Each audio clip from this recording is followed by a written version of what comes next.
Hi, I'm Daniel Andrews, and welcome to the DAN show. And this is my breakdown of the New York Jets. Now, I'm going in draft order, but I'm going in draft order that the teams were originally in before trades. So today I'm going to do the Jets.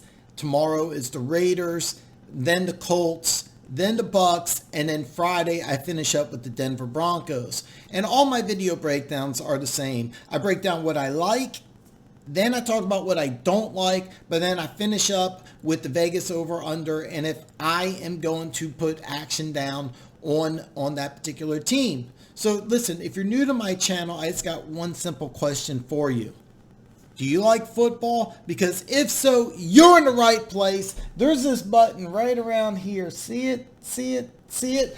Bam! Hit that button. Become one of the greatest people on planet Earth. Hey, let's start with my breakdown of the New York Jets. Let's start with what I like about the New York Jets. And the number one thing I like about the New York Jets is how they attacked free agency and spent about $70 million on the offensive line. You got roughly 4 new starters in free agency, and that will still pan out, but you signed George Fant, Connor McGovern, Greg Van Roten, and Josh Andrews.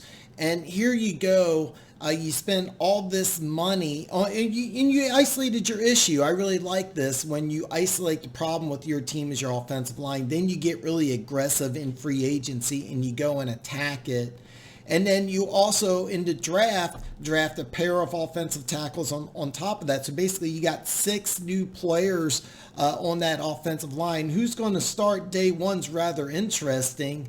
But that also leads me into the second thing I like about the New York Jets, and that's the draft. You take the massive Becton. For those of you who don't know, Mekhi Becton came into the combine at 370 pounds and ran a 5.140.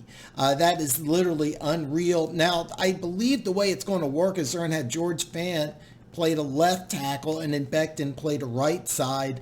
And then you also go ahead and draft another tackle in the 4th round. I think he's going to be depth, but basically you had a really, really good draft, and it also goes hand in hand with improving your offensive line. If nothing else, you got a bunch of new bodies. I don't see a way that this offensive line's not better. Plus, the draft, besides the 2 tackles, you had some really good players. Ashton Davis, I saw creeping up into the draft. A lot of people thought he could have gone late in the 1st round, get him in the 3rd. And I think Greg Williams is absolutely going to love this guy, especially if he can't sign Jamal Adams to a long-term deal. Can he replace Jamal Adams? No. But is this a guy that if you have to trade Jamal Adams, can he start day one? The answer is yes. I think ideally you want to have Adams and Davis play together. It'll be very interesting to see what they do, but this is a guy I think Greg Williams is going to love. You got Zinga and Perine, both players from Florida. Both these guys I really, really liked. Zinga, I think, will be an interesting pass rushing option, and Perine's a guy, he's not going to replace Le'Veon Bell, but he not only will make the team, he'll impact the 2020 season. I think best case scenario, he has about maybe 100, maybe 150 touches. 150 would be extreme, but I give Bell a break every now and then. And then Bryce Hall in the 5th round. This is a guy with, if he was healthy, might have been a 1st rounder. Don't be surprised if he ends up starting sometime this year. It's a 5th round pick, lots of talent. But of course, my favorite draft pick that the Jets had was Denzel Mims, which leads me to the 3rd thing that I like about the Jets, and that's the wide receiver upgrade. First, you get Denzel Mims, who could have gone late in the 1st round, and you end up getting him late in the 2nd. This is a guy who's got all the tools, but he's just very raw. And it may take him some time, but what you did is you got Mims, but you also signed Josh Dotson and Rashad Perryman, both the 1-year deals. These are guys that are former 1st round picks that got massive upside that you didn't invest much into. These are guys that if they don't succeed here, there's a chance that both these guys are out of the league.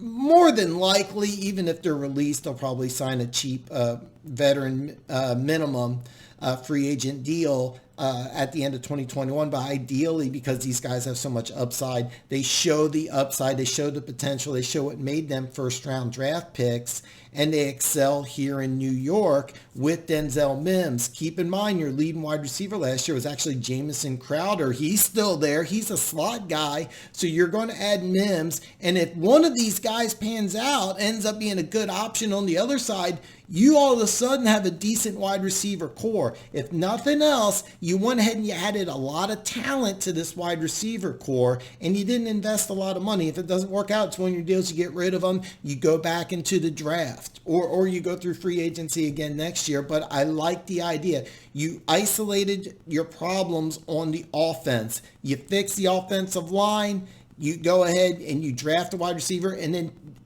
through free agency, get 2 other wide receivers, former first-round picks that have lots of upside. And that leads me, of course, to the final thing I like about the New York Jets is that Sam Darnold's only 23 years old. Don't forget, when he came out of USC, he was a redshirt sophomore. I mean, ideally, this should be his first year in the NFL. And then keep in mind, last year he was hindered by catching mono. Now, I've been obsessed with football since the 1981 playoff game between the Dolphins and the Chargers. Ever since then, I cannot get enough football. I don't remember the last time an NFL player got mono. I remember I was in high school. I got mono. I was bedridden for like 3 or 4 weeks. It was something crazy. I missed several weeks of school. It was a big deal. Keep in mind, I'm not an NFL athlete, but mono's not like the flu where you can power through it. He had to shut down for a couple of weeks, and this had to affect his development. This is a young guy. Like I mentioned, he was a redshirt sophomore. He was I'm not really a growing boy, but he's still growing into being an NFL player. There's still lots of things that he needs to improve on. So to sit here and have him catch mono, the one thing I will say is that going into 2020, the upside is massive for Sam Darnold. So you have to like that. You have to think that his development was hindered a little bit last year thanks to mono, which is a very crazy thing. But just to recap, what I like about the New York Jets is the offensive line investment in free agency, about $70 million. They had a fantastic draft, one of the best drafts they've had in a very long time, one of the overall best drafts in the NFL. I like that they improved their receiver core in free agency, getting a pair of former first rounders that have lots of athleticism with minimum risk. They're both on 1-year deals. And then finally, your young quarterback who caught mono last year, one very unusual circumstances, and he's only 23 years old, so you gotta like that.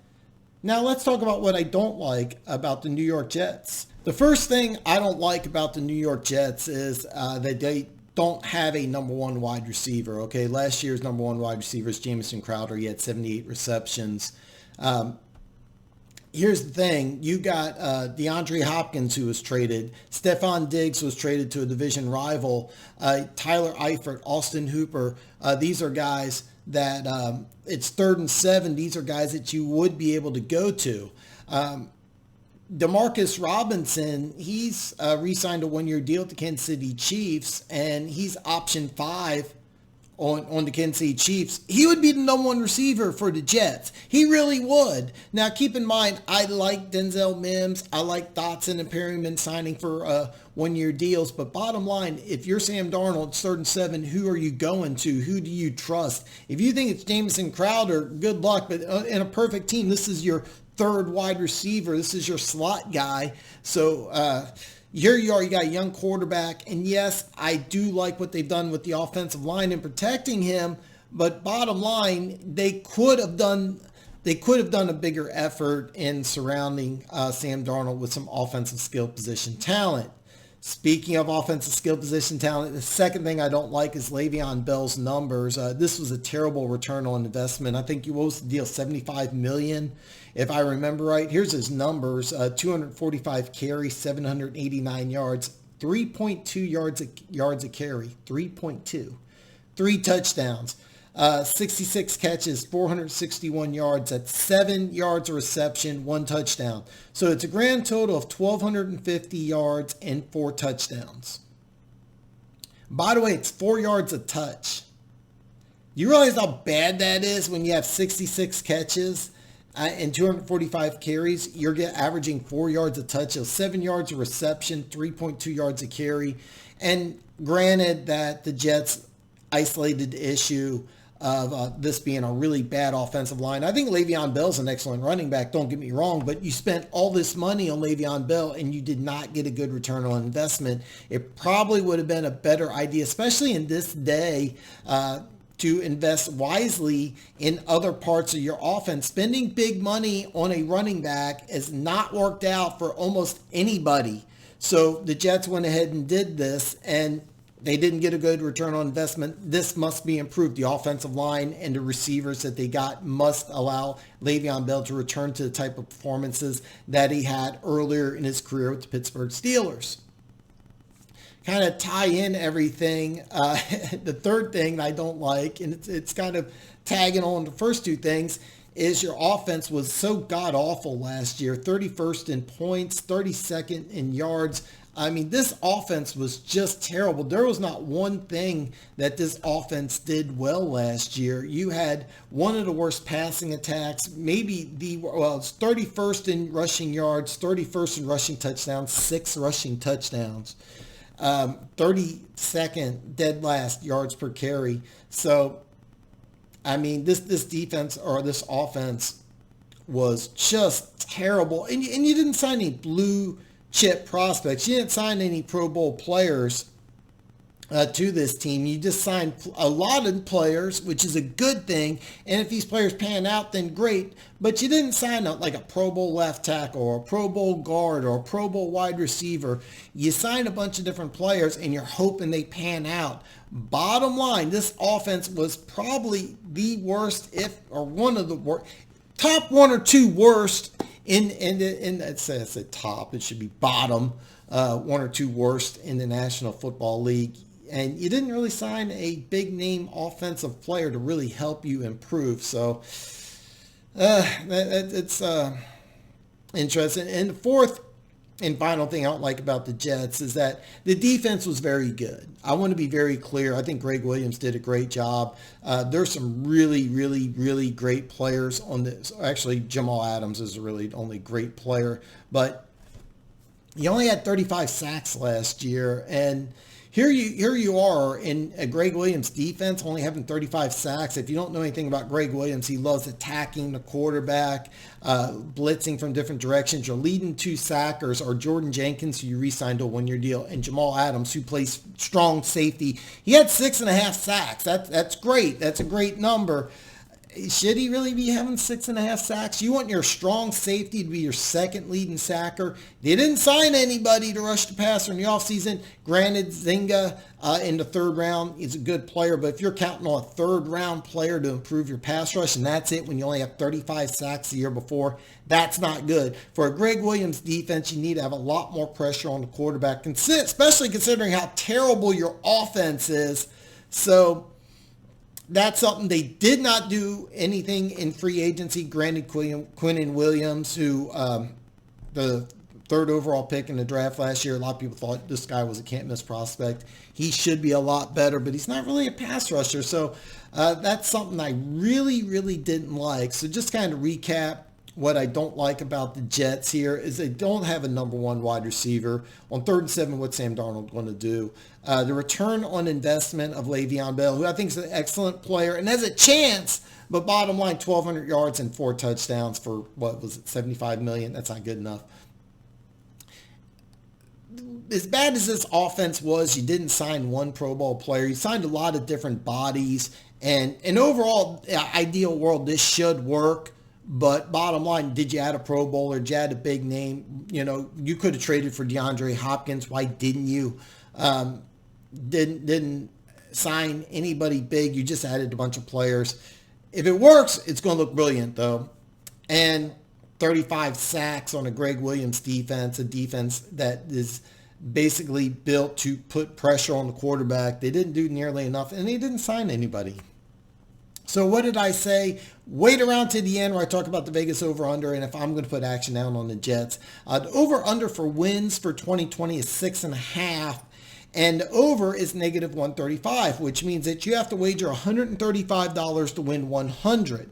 Now, if you take under 6.5, it's plus 115, which means that a $100 wager will win you $115. Now, they won 7 games last year despite having maybe the worst offense in football. This offense should be better. I can make a case that the defense will be better despite not really adding a lot to it, either through the draft or free agency. Zynga in the 3rd round and Austin Davis, another 3rd round player who I expect to play a lot, will help. But ultimately, I can probably make a case that this team is better than last year's team, which won 7 games, so 6.5. Keep in mind, negative 135 for the over and plus 115. There is a possibility that the over will jump up to 7. I don't believe it will. Do I think enough of the Jets franchise to think that they're going to win 7 games this year? It's definitely a possibility. I would definitely lean towards it. If you have to put action down on the Jets, I would take the over, but negative 135 is a terrible number. If you can find a place that gives you better odds, even at 7, I would take the over. I think this team's going to hover around 500, challenge for a wild card, but I don't think they did enough to become a playoff team. I do think that they'll challenge for a wild card team. I think they're going to be around 500. I do like over 6.5, but I am not going to wager on the Jets covering the over because I don't like negative 135. If it jumps up to 7 and it's negative 110, I might put some action down then. I will keep you informed if that happens. So listen, hey, don't forget, give me a thumbs up. Share this video with your friends. And most importantly, I offer what my opinion is, but I want to hear from you. You are what's important. You are what's important. Drop a comment below. And listen, tomorrow I am going to break down the Vegas Raiders. It's still weird.